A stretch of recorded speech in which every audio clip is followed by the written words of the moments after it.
ورب لکھا جاتا ہے، پھر آبجیکٹ لکھا جاتا ہے۔ سب سے پہلے فاعل، پھر فعل، پھر مفعول۔ سب سے پہلے سبجیکٹ لکھیں، پھر ورب لکھیں، پھر آبجیکٹ لکھیں، اور پھر باقی جو آگے مزید اگر سینٹینس ہے تو اس کو وہ بھی لکھا جا سکتا ہے، ایکسٹینشن آف دی پریڈیکیٹ وغیرہ۔ ناؤ اب دے آر ہیئر وہ یہاں ہیں، اینڈ دی نیکسٹ مومنٹ اور اگلے لمحے دے آر وہ ہیں، in the other corner of the garden باغ کے دوسرے کارنر میں، دوسرے کونے میں۔ یہ دیکھیں ان سے لے کے آگے سارا پارٹ، فقرے کا پورا حصہ یہ ایک فریز ہے، تو یہ پوری فریز کٹھی لکھی جائے گی۔ ان سے شروع ہوئی ہے، پریپوزیشن سے شروع ہوئی ہے، اور آخر پہ اس کو لکھا جائے گا in the other corner of the garden, باغ کے دوسرے کونے میں۔ یہ ایک فریز ہے، کٹھی فریز ہے، تو اس کو آخر پہ لکھا گیا ہے۔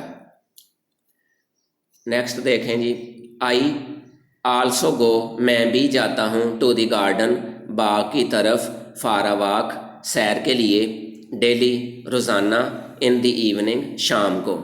تو جب بھی لکھیں ان دی ایوننگ شام، ان دی مارننگ صبح، ان دی ایسٹ مشرق، ان دی ویسٹ مغرب، اس طرح اس انداز میں لکھیں۔ اب یہ جو سبجیکٹ آئی ہے اس کے بعد آلسو کو بلیک کلر کیا گیا ہے، تو یہ اصل میں ایڈورب ہے۔ ایڈورب وہ ہوتا ہے جو ورب کو بیان کرتا ہے، فعل کو بیان کرتا ہے، ورب کی وضاحت کرتا ہے۔ تو ورب کو بیان کرنے والے لفظ کو ایڈورب کہتے ہیں۔ تو جتنے بھی ہوتے ہیں یہ ایڈورب جو سبجیکٹ اور ورب کے درمیان میں لکھے جاتے ہیں، سبجیکٹ اور ورب کے درمیان میں لکھے جانے والے ایڈورب، ان کو مڈ پوزیشن ایڈورب کہتے ہیں۔ ایم پی اے کا لفظ یاد رکھ لیں، ایم پی اے، ایم مڈ، پی پوزیشن، اے ایڈورب، مڈ پوزیشن ایڈورب۔ اس کا مطلب ہے کہ یہ درمیانی جگہ لیتے ہیں۔ کس کی درمیانی؟ سبجیکٹ اور ورب کی درمیانی جگہ لیتے ہیں۔ مثلا آلویز ہمیشہ، نیور کبھی نہیں، آلسو بی، یوزلی عام طور پر۔ تو اس طرح کے جتنے بھی ایڈورب ہیں وہ سبجیکٹ اور ورب کے درمیان میں جگہ لیتے ہیں، ادھر لکھے جاتے ہیں۔ I also go to the garden میں بھی باغ کی طرف جاتا ہوں، فار اے واک سیر کے لیے، ڈیلی روزانہ، ان دی ایوننگ شام کو۔ مینی گارڈنرز کئی مالی، بہت سے مالی، لک آفٹر دیکھ بھال کرتے ہیں، لک آفٹر کٹھا لفظ ہے، لک آفٹر دیکھ بھال کرتے ہیں، دی گارڈن باغ کی۔ اب جی پیراگراف دوسرا شروع کرنے لگے ہیں۔ سچ مومنٹس ایسے لمحے، آلسو بھی کم آتے ہیں، in ups and downs of life زندگی کے نشیب و فراز میں، وین جب، اے مین آدمی، ٹوٹلی مکمل طور پر، لوزز کھو دیتا ہے، ہز ہوپ اپنی امید۔ اس میں جی سچ مومنٹس یہ سبجیکٹ ہے اور کم ورب ہے، تو اس کے درمیان میں آلسو کو گرین کلر میں لکھا گیا ہے۔ یہ چونکہ مڈ پوزیشن ایڈورب آ گیا ہے تو اس کو سبجیکٹ اور ورب کے درمیان میں لکھا گیا ہے۔ اس کے بعد آ مین، اس کو ہائی لائٹ کرنے کا مقصد یہ ہے کہ جب بھی کوئی واحد لفظ لکھیں گے تو اس سے پہلے اے یا این لازمی لگائیں گے۔ تو مین آدمی چونکہ واحد لفظ ہے اس لیے اس سے پہلے اے لگایا ہے۔ اگر اے نہیں لگائیں گے تو ایک نمبر آپ کو کم ملے گا۔ تو جب بھی کاؤنٹیبل ناؤن ہو واحد شکل میں تو اس کے شروع میں اے یا این لازمی لگاتے ہیں۔ اگر الف کی آواز سے شروع ہوگا این لگائیں گے، ورنہ صرف اے لگائیں گے۔ اچھا جی پھر سنیں، سچ مومنٹس آلسو کم، ایسے لمحات بھی آتے ہیں، ان اپس اینڈ ڈاؤنس نشیب و فراز میں، آف لائف زندگی کے، وین جب، اے مین آدمی، ٹوٹلی مکمل طور پر، لوزز کھو دیتا ہے، ہز ہوپ اپنی امید۔ اب جی سبجیکٹ چونکہ ادھر سبجیکٹ ادھر مین آیا ہے تو مین ہی کے برابر ہے، تو اس لیے ہی کے مطابق اگلا پرونون آئے گا ہز۔ اگر ادھر مین کی جگہ پہ وہ مین ہوتی، عورت ہوتی، تو عورت کے مطابق پھر ہر آنا تھا، ہر ہوپ اپنی امید۔ تو سبجیکٹ جس طرح کا ہو اس کے مطابق باقی پروناؤنس لگائے جاتے ہیں۔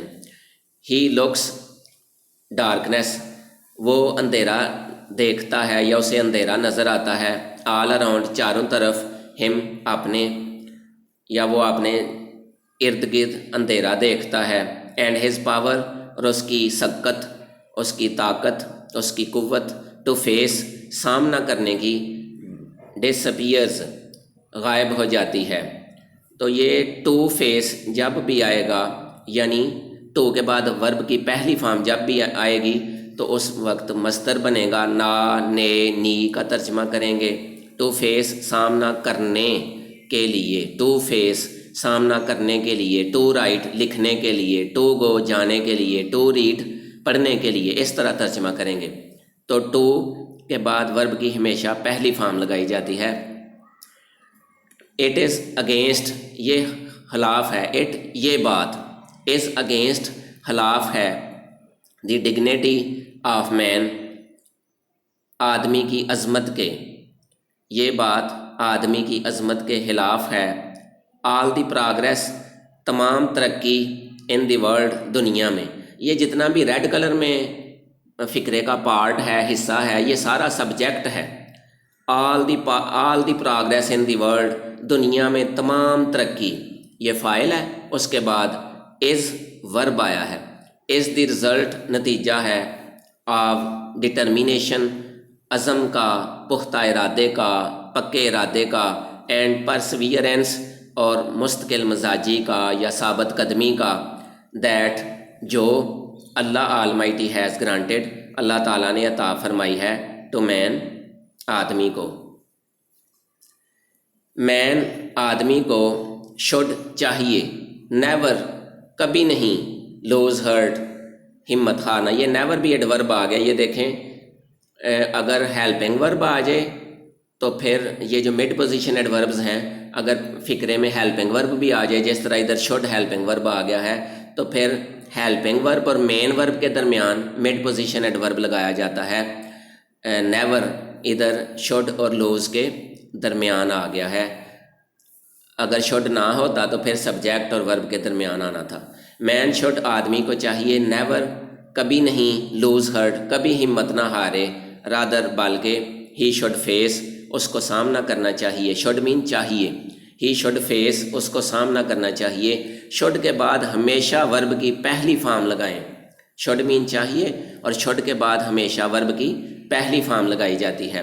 ہی شوڈ فیس، اس کو سامنا کرنا چاہیے، ہز فیلئر، اپنی ناکامی کا، مینفلی، مردانہ وار، یہ مینفلی بھی ایڈورب ہے، جب بھی ایل وائی والا لفظ آئے گا ورب کے بعد تو وہ ایڈورب ہوگا۔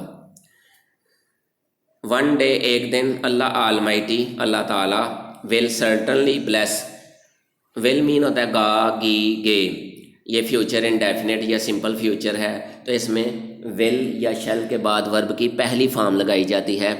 اللہ آلمائٹی، اللہ تعالیٰ، ول سرٹنلی بلیس، یقینی طور پر، سرٹنلی یقینی طور پر، بلیس عطا فرمائے گا، ہم اسے، ود سکسیس، کامیابی، یا اللہ تعالیٰ بلیس کا ادھر مراد یہ لیا جا سکتا ہے، بلیس نوازے گا، ہم اسے، ود سکسیس، کامیابی سے، ایک دن اللہ تعالیٰ اسے ضرور یا یقینی طور پر کامیابی سے نوازے گا۔